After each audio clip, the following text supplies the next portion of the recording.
Less than a day after the U.S. Secretary of Defense announced the U.S. would wind down its combat role in Afghanistan 1 year early in 2013, the White House was in full spin mode. What Secretary Panetta said is that it could happen that the transition to Afghan security lead could be moved up to 2013.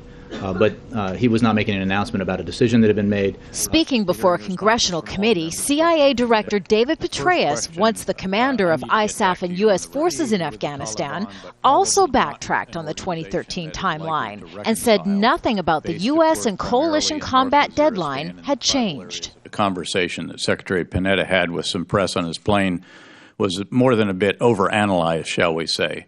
Still, the mixed messages being sent by senior members of the Obama administration are not new. Just last week, the president, in his State of the Union address to Congress, presented an optimistic assessment of the progress being made by U.S. forces in Afghanistan, even though that assessment is in sharp contrast to the information being provided by his own intelligence community.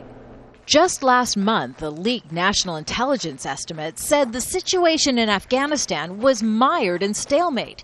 It reported that the Taliban was not in retreat and was more resilient and determined than ever to wait out the U.S. withdrawal timeline. The rhetoric of which we are pursuing this doesn't match the intelligence of which we are receiving.